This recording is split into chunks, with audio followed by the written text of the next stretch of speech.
Strangers at dawn. It was still dark when Mark left his small apartment. He had a job that started early, too early for most people. The city was quiet, with just a few cars and sleepy streetlights glowing in the distance. Mark liked this part of the morning. He said it felt like the world hadn't woken up yet, and that gave him a little peace before the noise of the day. He rode his bicycle through the familiar streets. It was cold, and his breath made little clouds in the air. He wore gloves with holes in them and an old backpack that bounced with every bump in the road. Mark wasn't in a rush, but he wasn't paying close attention either. He was thinking about his shift, about his bills, about how tired he felt all the time. He didn't see the large pothole ahead until it was too late.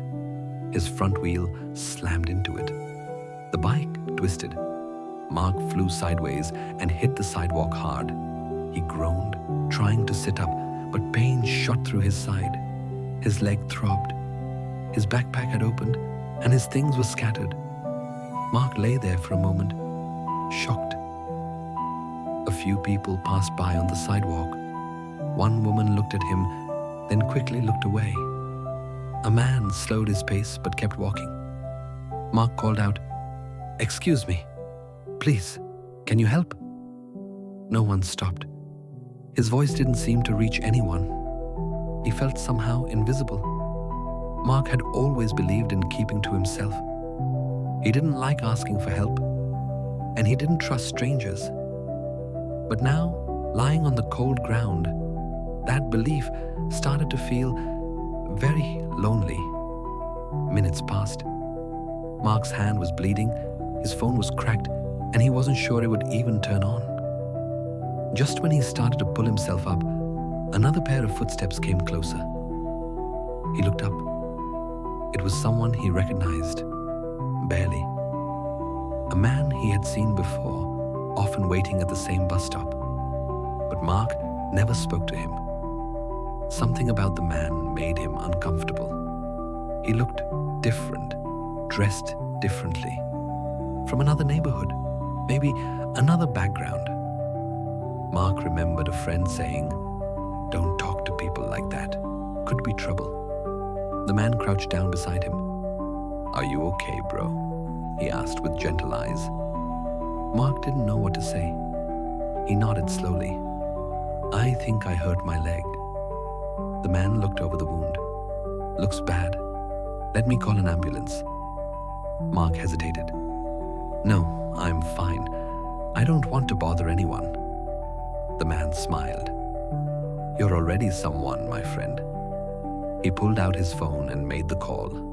Then he picked up Mark's scattered belongings, gently packed his bag, and sat beside him. While they waited, they talked. Mark learned the man's name was Amir. He worked nights and had a daughter who loved drawing animals. Amir had grown up nearby and took the early bus every morning to bring coffee to his mother before work. The more Amir spoke, the more Mark realized how wrong his assumptions had been. Amir wasn't strange. He was kind, thoughtful, real. When the ambulance came, Mark was embarrassed.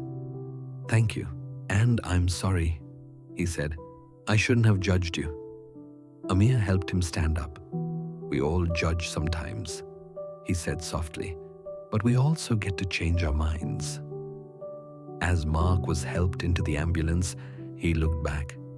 Amir waved once and disappeared into the morning light. Mark never forgot him.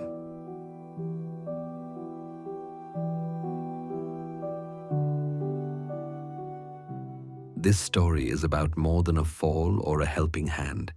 It's about how we see each other and how often we don't. Mark thought he knew who Amir was. He had a mental picture based on appearances, background, and things he had heard. But when Mark was hurt and needed help, Amir didn't see a stranger. He saw a human. We all carry quiet assumptions about people around us. Sometimes they're based on fear. Sometimes they're just habits. But kindness has a way of breaking through those walls. Amir didn't hesitate to help. He didn't wait to be asked twice. He showed compassion when others walked by. True kindness doesn't ask what you look like, where you're from, or what mistakes you've made. It just shows up. So, let's pause here, and I invite you to think for a moment. Have you ever made a judgment about someone before truly getting to know them? Can you remember a time when someone helped you unexpectedly? What keeps us from helping others when we see them in need? How might you practice seeing people more clearly beyond appearances? Kindness is powerful because it's simple. You don't need to know someone's whole story to care. You just need to be present in the moment, open to the person in front of you. The next time you're in a hurry or unsure whether to stop and help, think of Amir and remember, being human means being seen and seeing others. Sometimes, the greatest gift we can give isn't money or time, it's dignity. Thank you for listening. If this story resonated with you, just share it and follow for more stories that inspire. Because kindness connects us all. Take care, stay inspired, and keep it human.